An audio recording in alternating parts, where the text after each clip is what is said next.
अस्सलाम वालेकुम रहमतुल्लाह व बरकातुह। जी भाई जन ए हरम तो जेड़े बंदे ने भी अजुआ खजूर लैनी होए ना रैत वो काकिया नाल ही एक मार्केट बहुत वड्डी खजूरां दी बस और बस खजूरां सब तो ज़्यादा मक्के शहर दे विचों इत्थों रैत मिलदी ने। भाई होरी बैठे ने बड़ा बेहतरीन डिस्काउंट रेट इन्हां लाया है। यानी अजुआ खजूर लैनी होई या दुनिया की कोई भी खजूर लैनी होई इत्थे सारियां वैरायटियां मिलदियां ने। इन्नी बेहतरीन खजूर है और पूरे मक्के शहर जो यानी सऊदी अरब तो सब तो रैत खजूर पूरे सऊदीया जो इत्थों मिलती है। ठीक है जी। इत्थे लोग हाजिया बड़ा बड़ा पौंदे ने। ठीक है जी।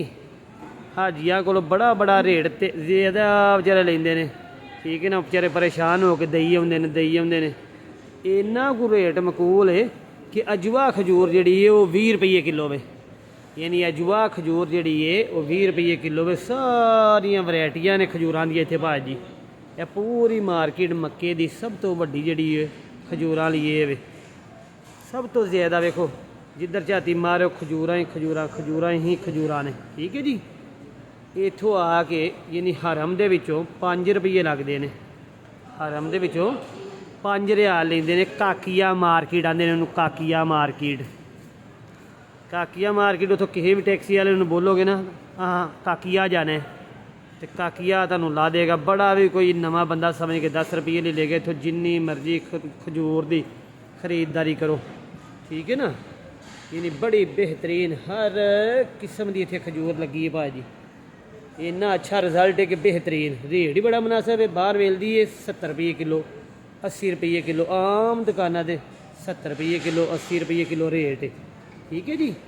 इत्थों तुहानूं खजूर मिलेगी किन्ने दी 20 रुपये किलो 15 रुपये किलो। हद जी बड़ी आला क्वालिटी की है, जी बड़ी आला क्वालिटी की खजूर है वो तुहानूं मिलेगी इत्थों 5 रुपये किलो। यह अजवा लगी है। ये सारिया खजूरां पूरी दुनिया दियां जिन्नियां वैरायटियां खजूरां दियां ने वो इत्थे लगियां ने। ठीक है जी। हरम दे विच तुसीं जदों भी आओ उमरा करन बड़ी बड़ी महंगी खजूर हाजी बेचारे लाई जांदे ने, परेशान हो गए। इत्थों भाजी बेहतरीन खजूर तुहानूं मिलेगी 20 रुपये किलो अजवा। ठीक है जी। दुनिया की हर किस्म की वैरायटी की खजूर इत्थों मिलेगी तुहानूं। ठीक है जी। इन्नी बेहतरीन मार्केट है ताकि वीडियो बनाने का मकसद है कि हाजी बेचारे आउन तो परेशान ना होन, उन्नियां ज़्यादा अपने अजीज़ा वास्ते लाइए। देखो पिछे भी तोड़ सारी जिन्नी लगी है वो खजूर ही लगी है। माशाअल्लाह तबारक अल्लाह बेहतरीन निज़ाम है इत्थे भाजी खजूरां दा। यह भाई उन्होंने ओनर बैठे ने बेहतरीन। यानी जिन्नी खजूर इत्थे टीना च तुहां लैनी है टीना च मिलेगी, खुली लैनी खुली मिलेगी। सब खजूरां दी ही मार्केट भरी पई है।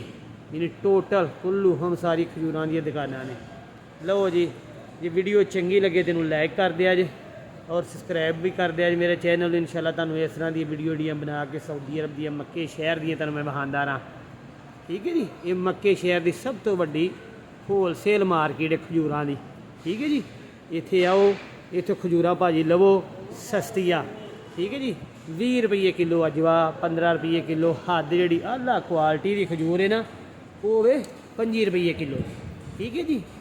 इत्थे आओ हरम दे विचों किसी भी टैक्सी वाले नूं आखो अहां यानी काकिया मार्केट जाना है, काकिया मार्केट वो 5 रुपये लेंदे ने। ਜਿਹੜੇ पुराने बंदे तो जो कोई बड़ा नवे बंदे वेख के मठ लेगा तो 10 रुपये ही लेगा। इतों आके जिन्नी मर्जी खजूर की खरीददारी करो।